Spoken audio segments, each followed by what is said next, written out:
the Sting segment as well that we needed to talk about. And I think that we focus in on the Inner Circle as this group of these heels that have done some despicable things over the years, but are entertaining as hell. A group of guys that we love, every single one of them from top to bottom, right? Well, Team Taz, Team Taz is quickly getting the buzz and the spotlight placed on them. I mean, that group, I know this segment was about Sting and really hearing him on the mic for the first time, SPD. I'll let you jump in and kind of give us our reaction on Sting. But for me, man, I left this segment loving Team Taz. I was all about the Team Taz. Before we get into Taz and his crew coming out and putting a wet blanket on the old Stinger segment, what were your thoughts on Sting and Shivani's moment there, and really Sting highlighting the jungle and his return to the jungle? It was great. Yeah, it definitely was great. It was nice to finally get some almost uninterrupted time with Sting. You know, what I really took away from this promo was just how he talked about Dusty Rhodes, and he, you know, the story behind Dusty Rhodes, and then he gave the impression of Dusty Rhodes, which was great, and how he's seen Dusty Rhodes' offspring and wanting to be part of AEW because of Dusty Rhodes' offspring. And so he really had a nice story for us to all listen to, and how Cody's leading the charge. And when he said that Cody's leading the charge and it's Dusty's offspring doing that, it kind of gave me chills. It was like, oh, wow, I'm really proud of this company and where they're going and where they started and where they're at now. And now Sting is just going to add a whole nother dimension to that. And once that promo really was a home run, in my opinion. It didn't get cut too short. You know, it was great timing by Taz. And like you talked about time and time again, Taz, you love yourself some Taz, don't is growing more and more and more to this awesome faction, but we just need to see more of them. You know, we want to see more of them, not just cut these promos, even though it is kind of similar week in and week out in terms of their style, coming out to the ring and doing an interruption, hinting at kind of some kind of attack or not, and then nothing actually happening. It's still working, but it's not going to work for too much longer for me. You need to see them. You need to see some. I mean, and especially right. I mean, SPD, you're on the money, right? I mean, I feel like you have been loving Taz from the minute. I mean, he's your manager of the year, and that doesn't even highlight what he's been doing on the commentary side of things. I mean, his contributions and commentary have been amazing this year. But I get your point, right? I mean, one of my things that I love about Team Taz is how they all complement each other, right? You and I have talked about this at length.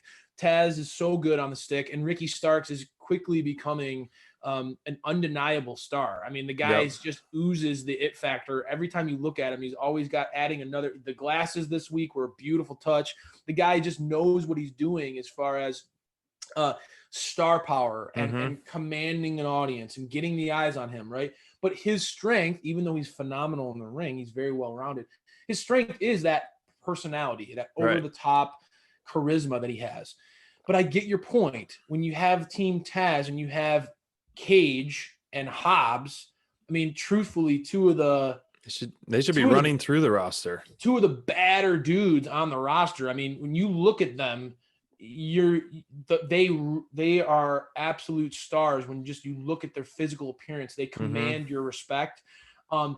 Like you said, they should be running roughshod over everybody, just putting a beating on people, especially when we see what they're capable of doing. I mean, I was marking out hardcore about when I saw Hobbs tossing Darby Allin around like a little rag doll, and I can't wait. I think that this is one of the things I think that AEW, again, we cannot emphasize it enough, their ability to hype up the next week's show or the show after that, to place the breadcrumbs for us fans to want to keep coming back.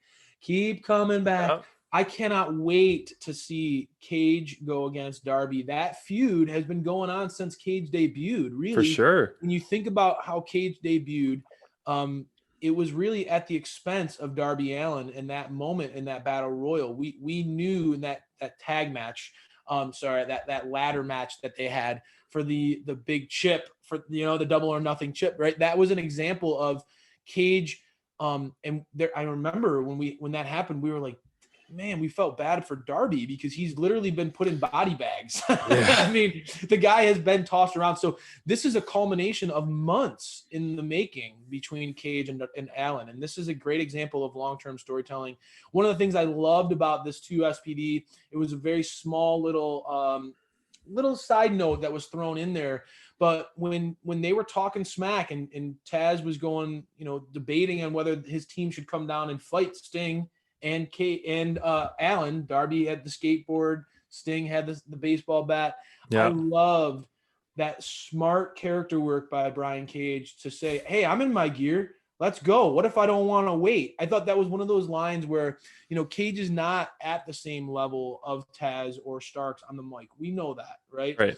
The dude's amazing in the ring, but it's just, that's not his thing. But that line was exactly what we needed to hear out of Cage, right? This dude is a badass who wants to defend the FTW title and go after the TNT title. So I thought that was a great way to sort of keep their credibility as a tandem without having that physicality happen yet.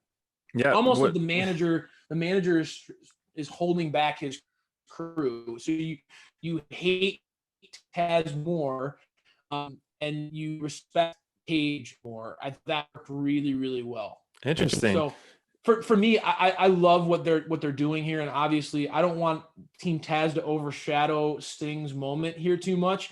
But that's what Team Taz does the best, man. Those guys love coming out and raining on other people's parades. They want it on them. So I have a feeling in a couple of weeks when we see Cage going against Allen, that match is going to be a home run. That one's going to be one of those that you're going to want to see. You cannot put two more different physically as far as their builds. Yeah, it'll be very interesting how that gets booked on that. And I loved Taz calling Shivani a jabroni, and then how he's sick of this shit. And so yeah. And like you talked about, Starks being a complete star overall and on the mic. So seeing him on the mic, the segment was a great segment. It was nice to kind of like pay it forward how Darby, killed the lights and then shows up in the ring, kind of like how Sting has been doing.